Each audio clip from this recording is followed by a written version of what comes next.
ತಾಳಿಕೋಟೆ ಪಟ್ಟಣದ ಐತಿಹಾಸಿಕ ಶ್ರೀ ಕಾತ್ಕತೇಶ್ವರ ಮಠದ ಜಾತ್ರಾ ಮಹೋತ್ಸವದ ಕೊನೆಯ ದಿನದ ವಿಶೇಷ ಕಾರ್ಯಕ್ರಮಗಳಾದ ಆನೆ ಅಂಬಾರಿ ಹಾಗೂ ಮಹಾರಥೋತ್ಸವಕ್ಕೆ ಆಗಮಿಸುವ ಸಾವಿರಾರು ಭಕ್ತರಿಗೆ ಮುಖಂಡ ಆನಂದಗೌಡ ದೊಡ್ಡಮನಿ ನೇತೃತ್ವದ ಎಬಿಡಿ ಫೌಂಡೇಶನ್ ಹಾಗೂ ಕುಚುಕು ಗೆಳೆಯರ ಬಳಗದ ವತಿಯಿಂದ ವಿಶೇಷ ಪ್ರಸಾದ ವ್ಯವಸ್ಥೆಯನ್ನು ಮಾಡಲಾಯಿತು.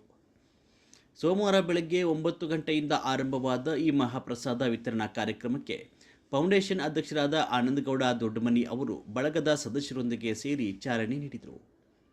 ಈ ಸಂದರ್ಭದಲ್ಲಿ ಅವರು ಮಾತನಾಡಿ, ಕಳೆದ 10 ವರ್ಷಗಳಿಂದ ನಮ್ಮ ಎಬಿಡಿ ಫೌಂಡೇಶನ್ ಹಾಗೂ ಕುಚುಕು ಗೆಳೆಯರ ಬಳಗದ ವತಿಯಿಂದ ಅಜ್ಜನ ಜಾತ್ರೆಗೆ ಬರುವ ಭಕ್ತರಿಗೆ ವಿಶೇಷ ಪ್ರಸಾದ ವ್ಯವಸ್ಥೆಯನ್ನು ಮಾಡಿಕೊಂಡು ಬರಲಾಗ್ತಿದೆ. ಈ ಬಾರಿಯೂ ವಿಶೇಷ ಆಹಾರ ಪದಾರ್ಥಗಳಾದ ಶೀರಾ ಹಾಗೂ ಪಲಾವ್ ಸಿದ್ಧಪಡಿಸಲಾಗಿದೆ. ಭಕ್ತರು ಶಾಂತ ರೀತಿಯಿಂದ ಪ್ರಸಾದವನ್ನು ಸ್ವೀಕರಿಸಿಕೊಂಡು ಅಜ್ಜನ ಕೃಪೆಗೆ ಪಾತ್ರರಾಗಬೇಕು ಅಂತ ಹೇಳಿದರು.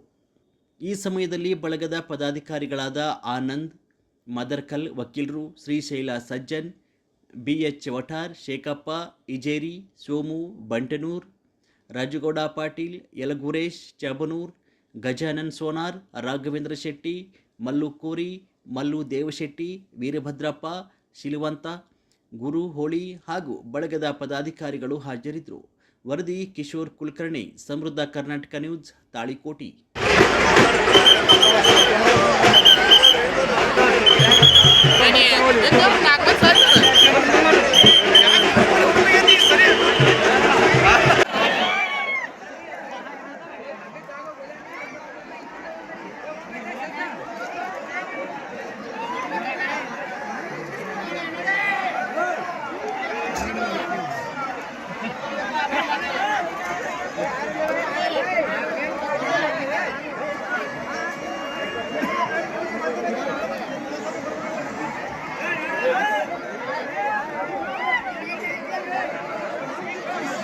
क्या